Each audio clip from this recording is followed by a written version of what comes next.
Joining me on the Zoom, Tim Urbanowicz, for today's this week's exchange traded profile. The sponsor himself and the Innovator team. Tim, great to have you on the show. How you doing? Great to see you, Oliver. It's great to be with you. Likewise, you guys have had a lot going on since we last talked. You got some new funds, obviously the monthly update. Folks who've been watching the show carefully will notice that our ticker changes on the banner per month for your guys' double buffer fund. Let's start there, because with a little chop in markets, I feel like you guys might be getting some fresh attention on that thing. It is, Oliver, and we always have advisors that are looking to protect on the downside and keep exposure to the market. But right now, I think that's becoming more and more real with these markets selling off the way they are. So we've seen a tremendous amount of interest here recently in a couple different areas. The dual direction strategies in particular have been very popular here over the last week or so.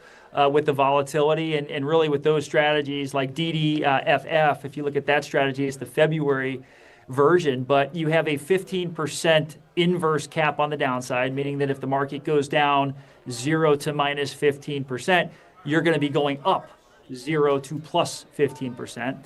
And then on the upside, if the market just goes up, you have an upside cap of right around 9%. So it's really good coverage. I think one of the things that we're showing our clients a lot of here is just looking at those guardrails in the context of what are the potential scenarios that could be playing out this year. If you look at the most bullish forecasts out there from companies on the street, whether it be an Oppenheimer, a Deutsche Bank, somebody like that, that 9%, that's covering you for 80, 85% of those high targets. And then on the downside, that 15% inverse cap allows you to make money in, more than 95% of the targets that we see out there. So it's really powerful guardrails, and I think a lot of investors are really starting to gravitate these strategies for that. Obviously, when you guys talk about this thing, and the way a lot of people think about it is they think about protection. They think about making sure they don't lose their nest egg. They don't blow up. They want to have that downside buffer, where the name comes from. But the thing that I've always found kind of interesting about your guys' strategy is that if you are someone who's looking to short the market, this is actually a way from a retail side that you can express it without having to learn how to put on all these complex short instruments or trades. Now, I know that might not be like the design from an advisor or from a permanent holding standpoint, but I think you can actually use this tool to speculate in a way. I don't know if you've given that more thought since we last spoke, but I find that to be a compelling case for the everyday person. It is a way to do that, and it's a way to express that view, and also a way to express that view with the humility to know that if you're wrong, you're still going to be okay. Exactly. If you're wrong and the market keeps going up, you're going to participate in that. But if the market goes down, you're going to be getting the same benefit, to that 15% inverse cap that you would if you had just expressed that view with options or just with the a short position. So great way to do it. I think it's a much safer way to do it. That's not the main use case that we see with the billion plus that's come into these strategies since they launched months ago. But I think the applications are just starting too. There's a lot of new applications that we're seeing come to market every day. Tell me about that. And obviously, you guys, a little corporate news as well. I don't know how much you want to comment about the Innovator and the Goldman partnership and the purchase, but I feel like that is obviously a recognition of the popularity of the strategy. And in terms of folks finding utility in different use cases, tell me some more about that, Tim, in terms of kind of what you're seeing and what's the most popular way or what the most kind of typical client looks like. And as you explain that to us, I just pulled up kind of the graphic here on what you're discussing earlier.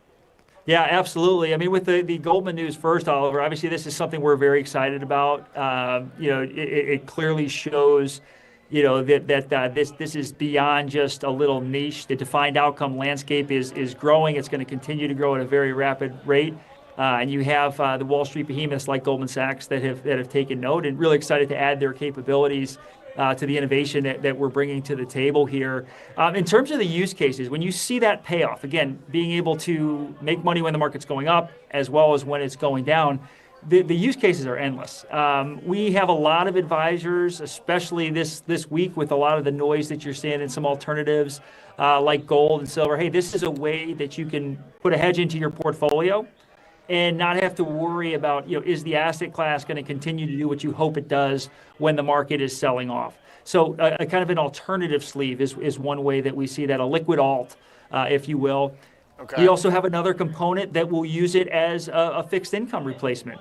Again, same thing with bonds that didn't do what you wanted them to do in 2022. About half the time we see in market corrections, they work with that negative correlation. Hey, this is the way to have that negative correlation with options, how we're constructing that payoff. So it's there at all times. And then obviously you have some of the more conservative investors, your retirees, your pre-retirees that they don't need a 20% move up in their portfolio. They're going to be okay with 9%, 10%, 11%, whatever it is, while still making sure that they're in control of risk and also being able to smooth out their returns. So, they might not be able to afford a year where the market goes down 5, 10% because they're not hitting the growth objectives. Well, hey, with a DDFF, again, the 15% dual direction strategy, it's a good way to help increase their chances of meeting those return objectives. Understood. And that's a big theme here on this whole show from day one, which is answering the increasingly complicated problem of bonds in the portfolio with various solutions.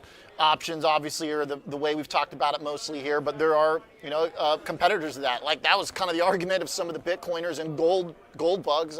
Some of those have worked better than others.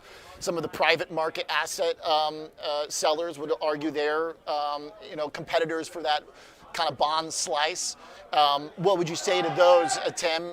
Options are they proven the best? Because actually I was talking to somebody the other day who's looking at the bond market and saying, hey, our credit approach is the original buffer. That was kind of an interesting pitch, I got to be honest. Well, I think there's a lot of people there that are right, Oliver. And, I say this as someone who spent several years as a fixed income strategist. But when you look at a fixed income allocation, you look at the ag or any active manager that's using the ag, we see a couple issues with that. One, the inconsistency of the protection that they provide. You look at all 28 different market corrections of 10% or more going back to 1960. The catalyst for half of those market sell-offs is rising interest rates. Now, not to the degree that we saw in 2022, but still, that tells you your bonds aren't going to be working the way that you want them to. They aren't working the way they did in 2008. So that inconsistency into protection is one. But my bigger issue here is really with the tax inefficiency and then also just the upside potential that they bring to the table. Oliver, I can tell you with a high degree of confidence right now, if you buy the ag or some subset of the ag today, over the next decade, you're going to be getting a total return very close to 4.25% every single year. Now, yes, there's some years where you might realize it earlier if interest rates start coming down. There's other years where you might realize it later if interest rates are going up. But if I look at that unknown, that degree of unknown, right?